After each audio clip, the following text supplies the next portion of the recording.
So this morning I've been going through some text messages that guys have been sending me that they are liaising with their dates and they're coming up with some struggles.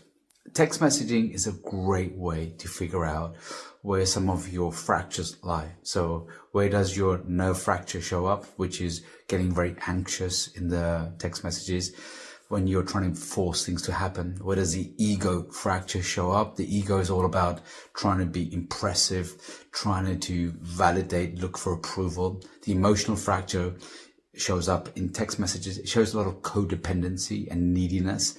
So that can be trying to force things to happen and trying to cling on and trying to get an outcome very much.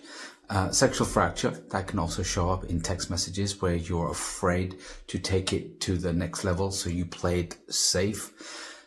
Text messaging is a great way. It's a great way for me to get into your psychological fractures, your deep roots, your wounds.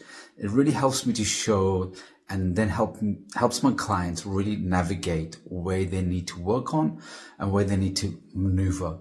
And most of the times it's subtle changes that we need to do, then that helps you in other aspects of your life. So text messaging is a real reflection of your thinking, your mindset, your attitude, how you handle yourself, how you handle the world.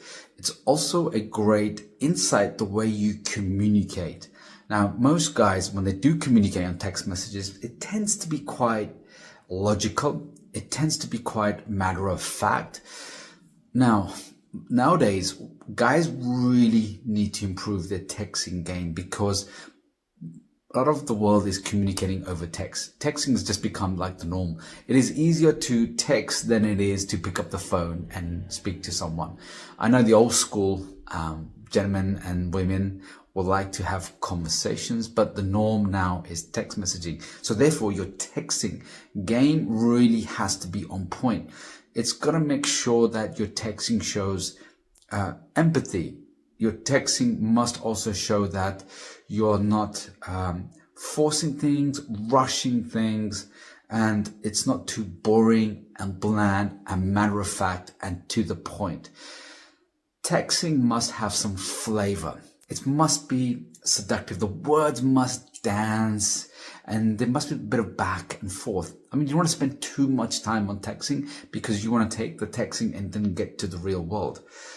But there has to be the starters. So to me, I see at the early stages of texting's like the starters.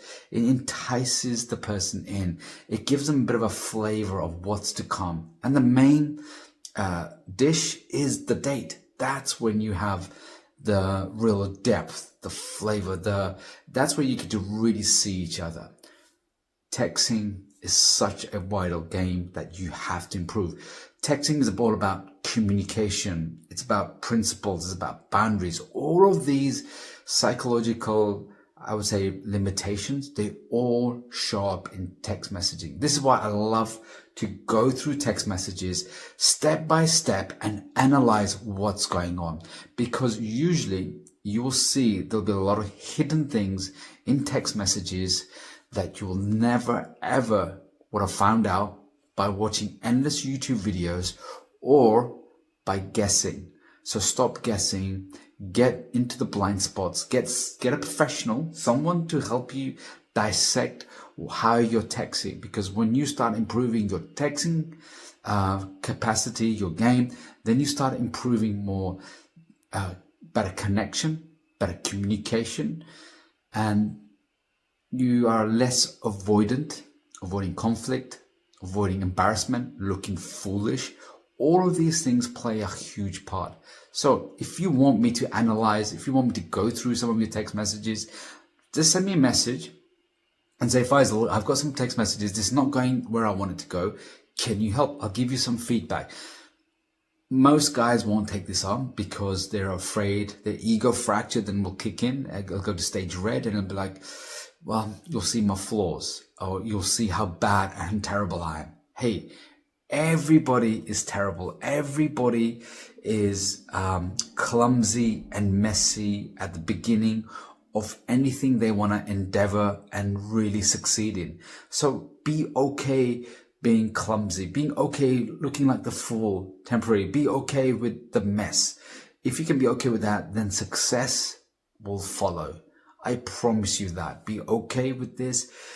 If you are struggling to really show, say, your text messages, that means there's a lot of shame. The ego fracture does not want to be seen. Now, if that's the case, what I would say is then start a dialogue, start a conversation. You can do this in men's group. You can do this with a therapist. You can do this with a coach, and then start to slowly show the parts of you that are suppressing. So a lot of people would suppress their dark side and their flaws because they don't want them to be seen. And guys will do this when they go on dates, when they have beginning the relationship. They'll just want to show it in an incredible front. They'll put on this persona. I mean, we all do. It's a human nature. We'll put on this perfectionism, and very rarely do we show our flaws. I remember when I was on a date, I was waiting for her. I had my headphones on. I'm listening to an audio book.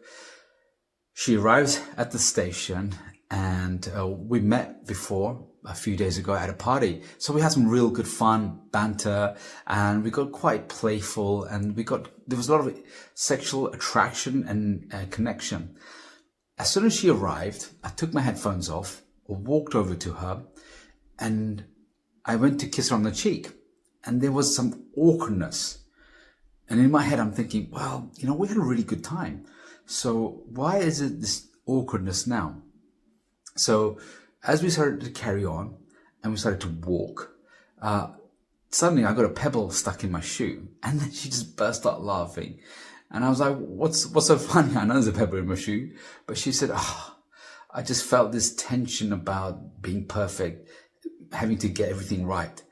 And so you might be experiencing this tension of trying to get everything right, especially on text messages. It has to be flawless.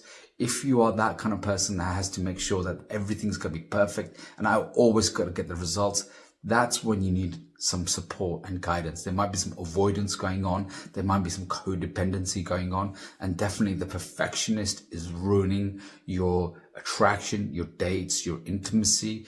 Not just that, but it's also ruining, I bet you it's ruining your life, because there's probably some things that you want to achieve in your life. So text messaging is a great way to get insights into some of the blind spots that's going on. Right? I hope to hear from you.